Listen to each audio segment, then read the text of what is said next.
as I grow older, I become more and more embarrassed by my introductions. Not because they're not nice things and all this, but because when you're in a room with so many excellent activists and heroes of mine, people who I have followed for a long time and celebrated their good work, I am embarrassed a little bit to be recognized in any kind of way, because the fact of the matter is that Dr. John Guyman, who was just up here being very modest and talking about how old he is actually one of the greatest activists that this country has. And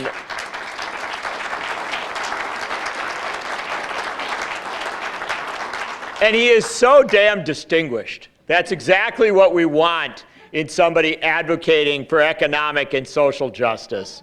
Put a good suit on the guy, he looks great, and he's more radical than most people who dress up like hippies. So Dr. John is a tremendous hero. What? I know, I realize. Let me also celebrate the Sterenbergs for your wonderful honor tonight. I'm delighted to be with you. And in fact, the only thing I objected to in the introduction was the reference that is as if there was something inappropriate with referring to socialized medicine. I actually like that term, socialized medicine. I even like socialized security and a whole bunch of other socialized things, which I think are damn sight healthier than a lot of capitalized things. So I'm very honored to be with you. I want to also make note tonight of one of my heroes in union organizing, Jonathan Knapp, who is the head of the Seattle Education Association, who's made the teachers union in this town, helped to remake it as an activist, aggressive group that doesn't see itself as separate from the community, but in fact connects the struggles for public education to students and parents, the community, and to the teachers who deliver such a wonderful service to all. Jonathan Knapp.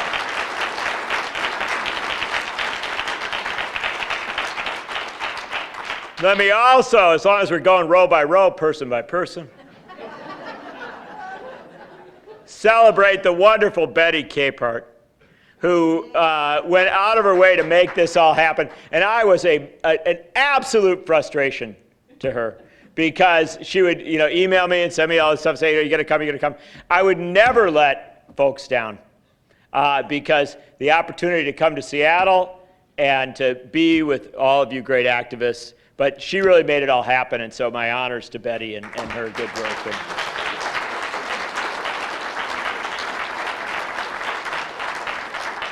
Finally, Donna Smith. I got to tell you, Donna, I'm sick and tired of hearing of your health problems. I'm going to tell you, man.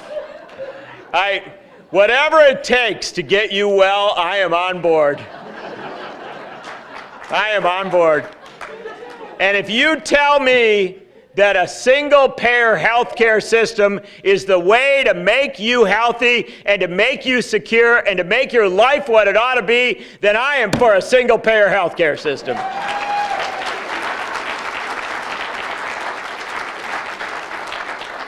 And I got to tell you, the funny thing about Donna is, as sick as she gets, as unhealthy as she gets, she somehow figures out how to send an email asking you to do something more for the cause. And so I doubt very much that you were out of the loop for 9 days. That does not make any sense to me, nothing I know about you. But I want to tell you something. The struggle in the state of Colorado for fundamental health care reform was revitalized when Donna took that struggle on.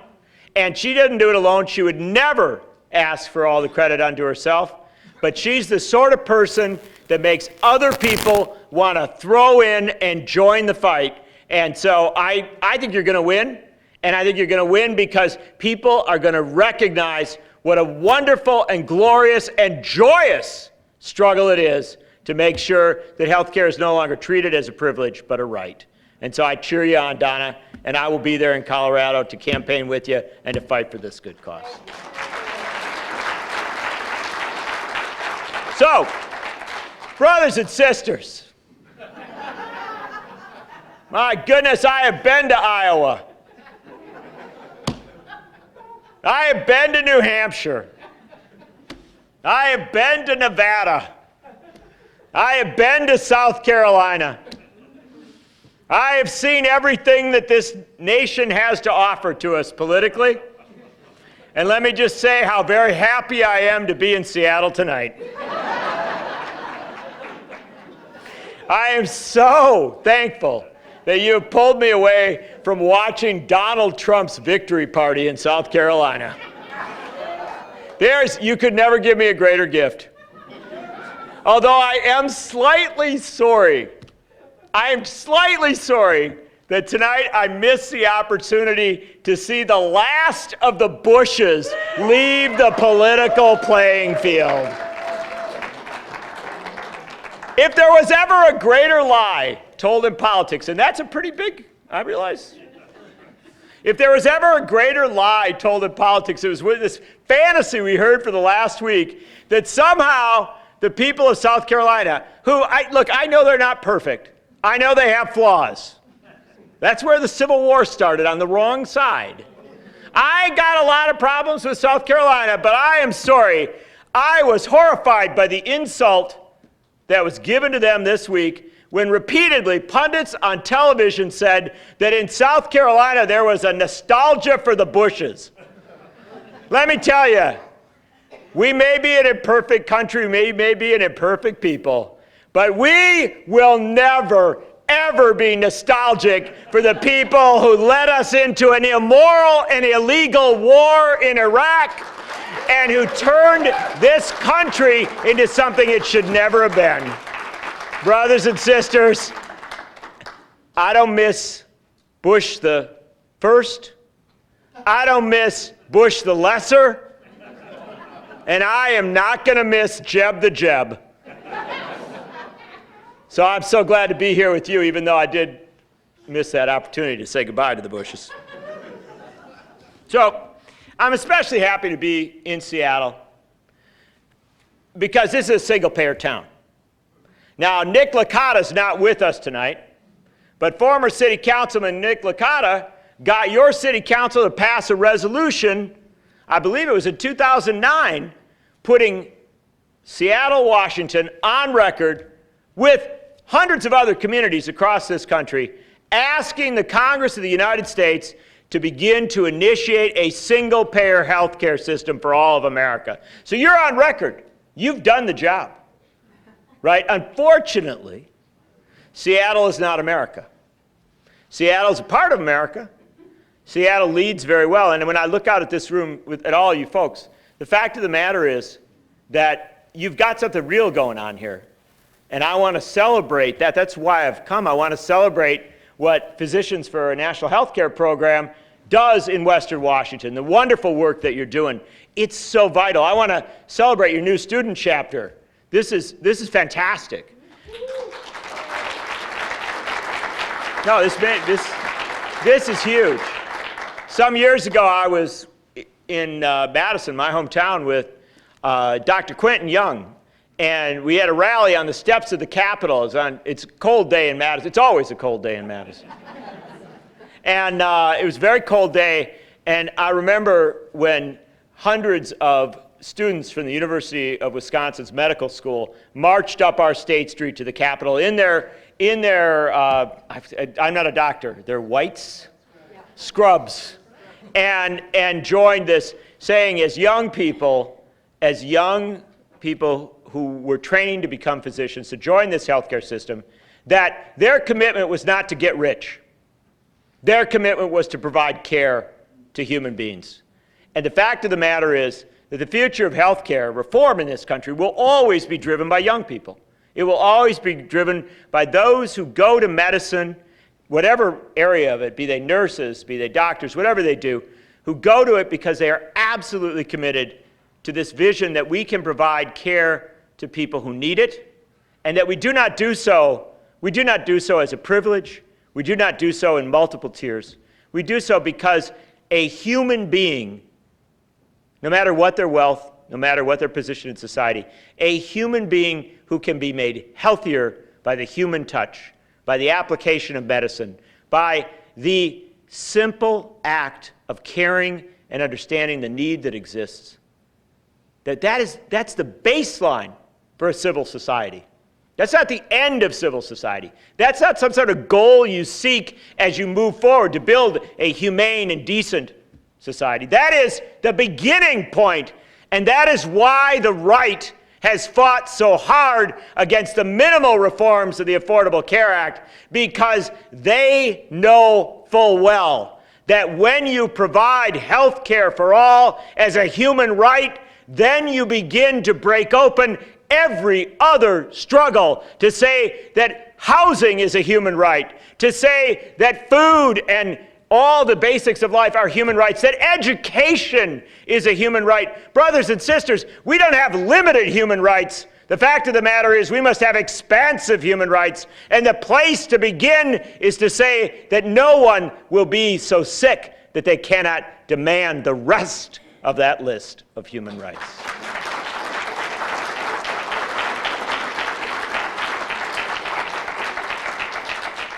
So, of course, I think your cause is moral. And I think your cause is just. I think your cause is practical. And every speaker you have ever had has told you that. Absolutely. But I want to tell you something else. I think your cause is viable. I think you are going to win in very short order. And it's not a pretty picture I'm going to paint for you tonight. I'm not going to tell you that it's going to come as a gift, and I'm certainly not going to tell you that it's going to come as a result of organizing or hard work. That's the lie we tell people. The lie we tell people is that if you just keep showing up and, picking away at it over time, maybe you can build up to that wonderful place. Well, you got to do it. The organizing is vital because you put something in place for the moment when the economics, the social realities, and the political realities make the change inevitable. And I come to tell you tonight that the change is inevitable and that it is coming much faster than any people will tell you, than the pundits will tell you, than the politicians will tell you. Now, the fact of the matter is that I know this in part because I'm a pundit.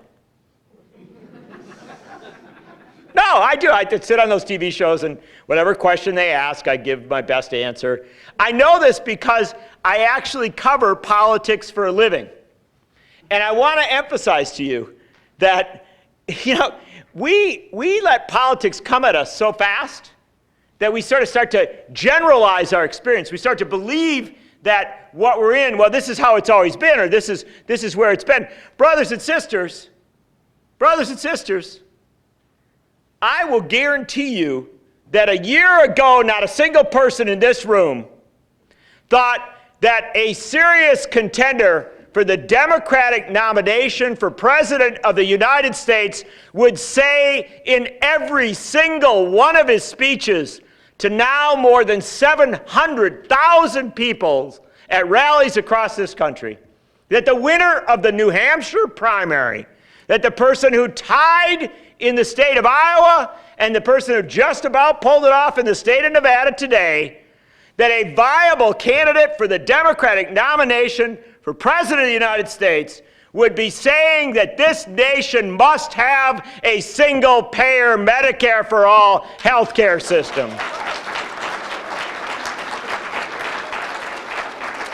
It is an unimaginable reality. The only thing more unimaginable is that the leading candidate for the Republican nomination, the guy who won New Hampshire, who almost won Iowa, the guy who just sweepingly won South Carolina, also, when he forgets to be a right-wing nut, says that single payer is the answer to the problems facing the country. I'm sorry. I do not want to rain on the parade of Trump hatred. And I'm not here to tell you that Donald Trump, that there's any great redeeming values in this man.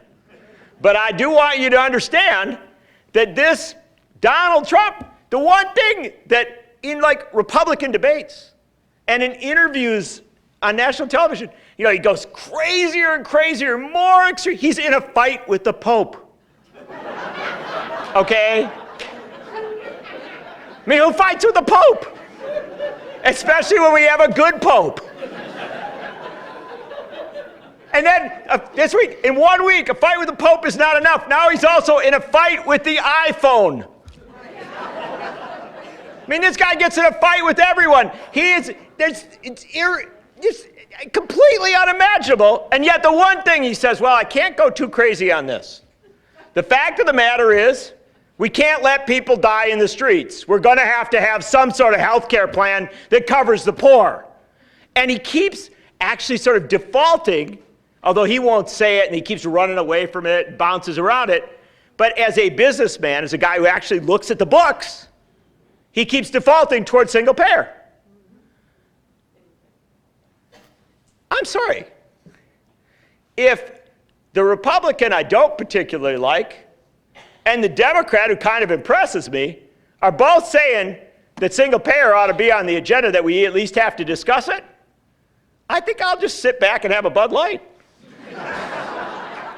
No, I believe we have accomplished more than this is all the organizing we've done, man. Things are way further along. And the best thing of all, the single best thing of all that's happening right now is that Hillary Rodham Clinton, the front runner for the Democratic nomination for President of the United States, keeps attacking single payer. Keeps saying, oh, we can't do that. Right? That is fabulous. Now I want to tell you why that is fabulous. It is fabulous because the fact of the matter is, if we're having an actual debate about single-payer health care, if we're actually at the level not just of trying to educate people that it exists, but we're actually fighting about it, and that millions of young people who've been engaged with politics, who are showing up at rallies, who are knocking at doors, are actually being introduced to politics with single payer as a central issue, with single payer as an identifying issue, with it as the line that they will not cross. If that's where we are at, brothers and sisters, we've already won more fights than we even know we were engaged in. This is a good thing. This is a good thing. Now, I've interviewed Mrs. Clinton. I have a high regard for her in some things. I don't want to be mean or cruel, and so I'll just say as politely as I can, she's completely wrong. She's wrong about single payer, and she knows she's wrong about it. The fact of the matter is she fully recognizes that she's wrong about it. This is politics, and I like that even better. I like it when politicians feel like they got to play these games. Right? They got to dance around because the fact of the matter is she's fundamentally wrong. It's clear she's wrong. She's wrong practically. She is wrong politically. Why is she wrong politically? She may be the nominee. I'm not going to tell you that she isn't. Here's why she's wrong politically. Because when she and her supporters attacked Bernie Sanders on single payer, when they attacked Bernie Sanders on single payer, what happened? What happened was nothing. What happened was nothing. Bernie Sanders' poll numbers didn't go down. People didn't start leaving his rallies. They didn't vote against him in New Hampshire. They didn't run away from him. He didn't fail when she attacked him on that. The fact of the matter is, there's a lot of evidence that he went up politically when that attack came. Because the fact of the matter is, in America, we don't really like the slogan, no, we can't. We actually like the slogan, yes, we can. And the fact of the matter is that putting this issue into play has proven to be anything but smart politics. This is important because you have to go through these stages. Our friends who've worked in Canada know single payer doesn't come as a gift. It doesn't come immediately. It doesn't come easily. Single payer comes through long, hard struggle. I love Tommy Douglas. I think Tommy Douglas is the coolest guy, bar none. And if you don't know who Tommy Douglas was, he's the preacher from out in Western Canada who basically told people about mice. And see, nobody, it's getting too obscure here, but Tommy Douglas made a wonderful film called Mouseland about how all the mice kept getting eaten by the cats, and then they all got together, and they overwhelmed the cats, and they formed a single-payer healthcare system, I mean, more or less. And the fact of the matter is, it took Tommy Douglas 20 years, right? You started in Saskatchewan. It took 20 years until Trudeau came along, and it's always a Trudeau, isn't it? But the fact of the matter is that it takes time. These are hard struggles. But when you get into the fight, when you're actually debating it, when it's on the agenda, that's a different politics right there. And so I think what you're going to say is, well, thank you, Mr. Nichols, for coming and telling me about the politics that I already know so much about. But here's the big deal. This is the most important thing I will tell you. This isn't happening because of Bernie Sanders. And it isn't happening because of Donald Trump. And it isn't happening because of Hillary Clinton. And it isn't happening even because of PNHP. Although I honor your work at a level that you cannot begin to imagine. It is happening because everything around us is changing so radically that people recognize without even knowing that we are entering into a new stage economically that will be so transformative and so disruptive that if we don't have a single-payer healthcare system, everything else will fall apart. And this is what I'm going to say. This is a dystopian answer to your concerns, but it is actually the truth of where we are headed. The fact of the matter is that a year ago, 2 years ago, at Davos in Switzerland, which is where rich people go to drink bottled water and to ski. At Davos, all the rich people gather every year, and they have a great big speech at the start of it by, like, the richest rich person. It's not the smartest, I'll acknowledge, because there's not, it's not really a meritocracy among the rich. But Eric Schmidt from Google got up at Davos 2 years ago, and he said, you know what the biggest issue of the next 30 years is going to be? No jobs. The fact of the matter is that we have entered into a reality with digital transformation of our communications, as well as the automation of our workplaces, that suggests that our future is going to have dramatically less traditional jobs. Things are going to be fundamentally different, and not necessarily to the better. There are scholars at Oxford and at Harvard who have suggested in recent studies that as many, up to 50% of our existing jobs, including many middle-class and professional jobs, will cease to exist as we know them because of automation. We are going to have robotized plants. We are going to have robotized services. And whether we like it or not, that's going to make it a lot harder for a lot of us to find the traditional jobs that we have. And the weird thing about this is, young people know this. It may not be putting it into words, but they grew up in those phones. They've lived in those phones. If you're a parent, you know that they live in that phone. And it's very frustrating to you, but the fact of the matter is that when they're in there, they see the future.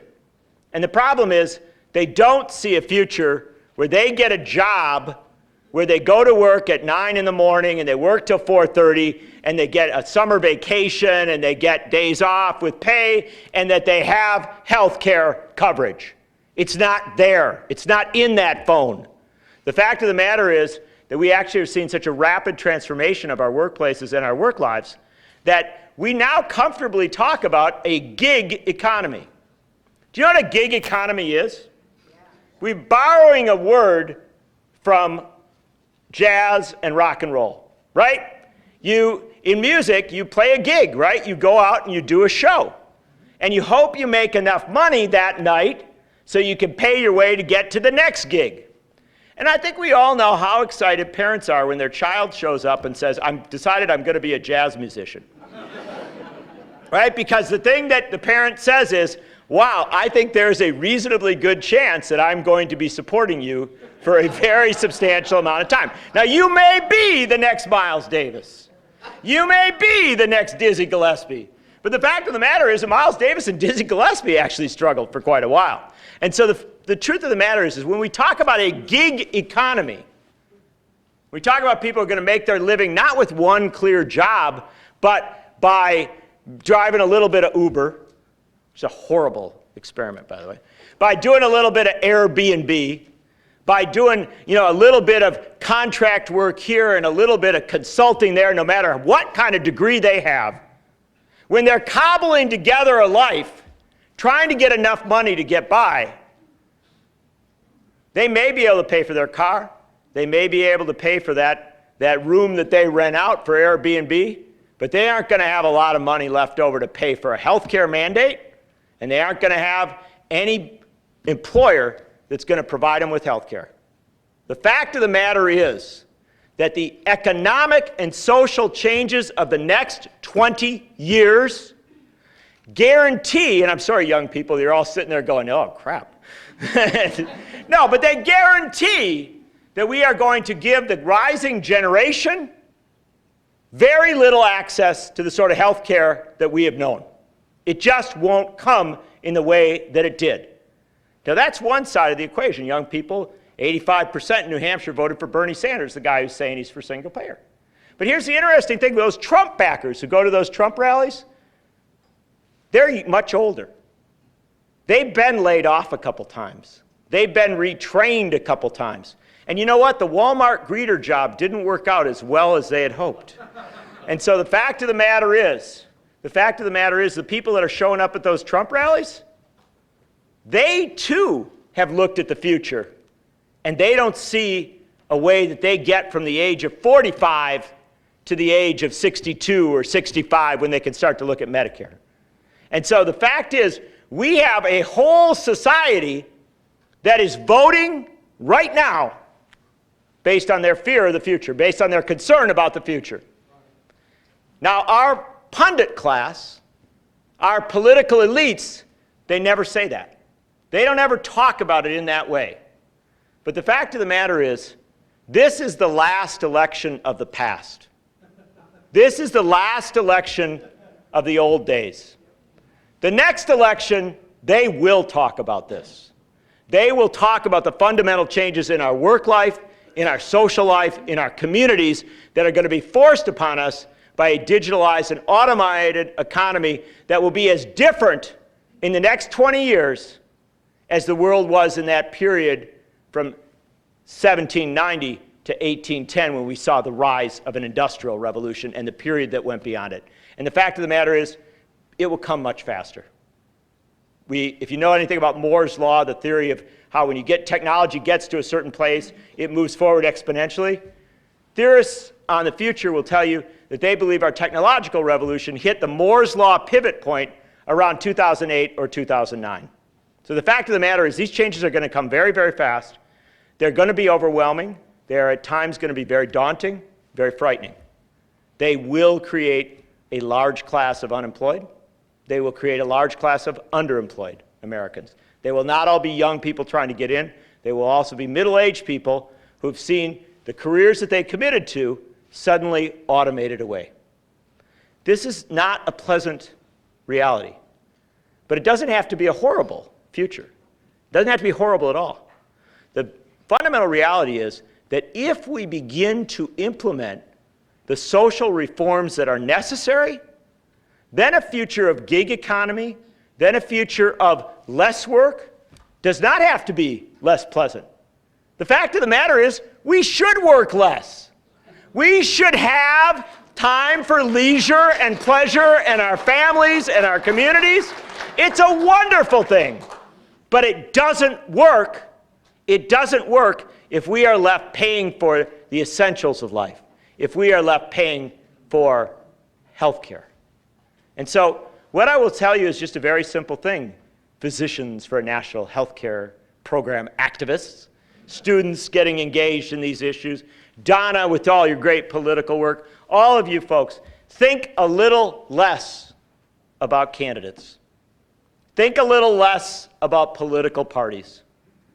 Because the fact of the matter is, whoever the candidates are, whatever the political parties are, we are coming into a period where the demand of our economic and social life will be so overwhelming that we will begin to talk seriously about developing a single-payer healthcare system. And it will not be us folks talking about it in a room on Saturday night in Seattle.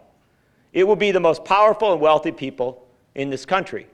The only fight that lies ahead of us, and I'll tell you this very bluntly, the fight that lies ahead of us is whether that single-payer system will be a welfare program developed to care for the poor, for those who have fallen through the cracks, and that we will recognize a growing number of people in need, and we will say there's no way that a mandate's going to work for them. There is no way that an employer is going to be there for them. So we're going to create this welfare program for them, and then our future will be debating how little health care to give them. We going to do that?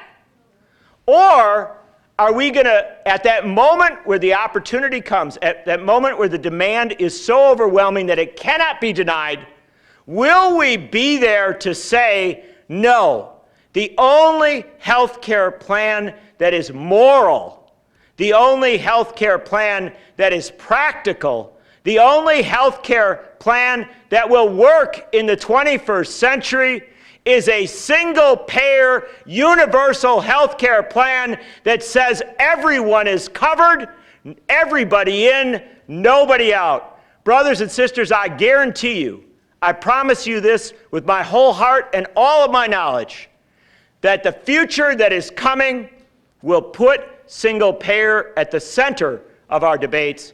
And if we are ready to make the full demand for single-payer, it will not be the difficult struggle that it has been for so long. It will be something that will come fast, and it will become universal, and it will be seen as the saving grace in a dystopian and often difficult future. We get through these changes that are taking place if we do a single-payer health care reform, and if we fully embrace the concept that democracy must be both political and economic. Brothers and sisters, thank you so much for helping me out tonight. I'm delighted to be with you. I say to you, solidarity, brothers and sisters, because our time is coming. It's not long off. We will have single-payer health care.